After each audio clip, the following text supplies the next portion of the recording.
Hi friends. Rajasthan Royals versus Gujarat Titan Jaipur వేదికగా జరిగిన మ్యాచ్లో గుజరాత్ ఉత్కంఠ విజయాన్ని అందుకుంది. రాజస్థాన్ బౌలర్లు ముచ్చెమటలు పట్టించడంతో 7 వికెట్లను కోల్పోయిన గుజరాత్ చివరి వరకు నిలకడగా ఆడుతూ టార్గెట్ను ఛేదించింది. తొలుత టాస్ ఓడి బ్యాటింగ్ దిగిన రాజస్థాన్ దూకుడుగా ఇన్నింగ్స్ను ప్రారంభించింది. ఓపెనర్ యశస్వి జైస్వాల్ 19 బంతుల్లో 24 పరుగులు మొదటి 3 ఓవర్లు చెలరేగి ఆడాడు. కానీ 4వ ఓవర్లో ఉమేష్ యాదవ్ వేసిన బంతికి క్యాచ్ అవుట్ అయ్యాడు.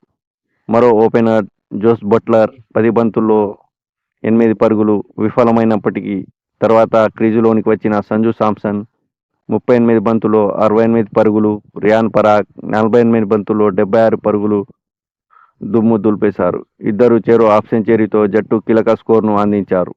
అయితే వీళ్ళ భాగస్వామ్యానికి 19వ ఓవర్లో బ్రేక్ పడింది. 18.4 ఓవర్కు మోహిత్ శర్మ వేసిన బంతికి పరాగ్ అవుట్ అయ్యాడు. పరాగ్ అవుట్ అయిన తర్వాత క్రీజులోనికి వచ్చిన హిట్ మేయర్ 5 బంతుల్లో 13 పరుగులు పర్వాలేదనిపించాడు.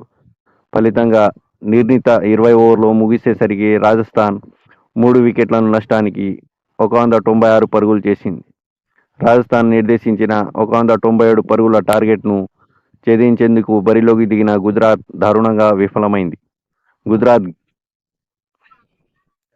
శుభ్మన్ గిల్ 72 ఒక్కడే చెలరేగి ఆడాడు. ఓపెనర్ సాయి సుదర్శన్ 35 రాణించాడు. వీళ్ళు మినహా మిగిలిన బ్యాటర్లందరూ విఫలమయ్యారు. ముఖ్యంగా గుజరాత్ బ్యాటర్లకు రాజస్థాన్ రాయల్స్ పేసర్ కుల్దీప్ సేన్ ముచ్చెమటలు పట్టించాడు. 10 బంతుల వ్యవధిలో 3 వికెట్లు తీసి గుజరాత్ను కష్టాల్లో పడేశాడు. 9వ ఓవర్లో రెండో బంతికి సాయి సుదర్శన్ను ఎల్బీడబ్ల్యూ చేశాడు. ఆ తర్వాత 11వ ఓవర్లో తొలి బంతికి మాథ్యూ, 4వ బంతికి అభినవ్ మనోహర్ను క్లీన్ బౌల్డ్ చేశాడు.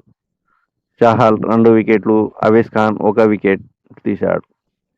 జట్టు క్లిష్ట సమయాల్లో ఉన్నప్పుడు రాహుల్ తెవాటియా, రషీద్ ఖాన్ నిలకడగా ఆడుతూ టార్గెట్ను దగ్గరగా తీసుకొచ్చారు. చివరి బంతికి 2 పరుగులు చేస్తే విజయం దక్కే పరిస్థితి నెలకొంది. అలాంటి సమయంలో రషీద్ ఖాన్ 4 కొట్టి గుజరాత్ను గెలిపించాడు.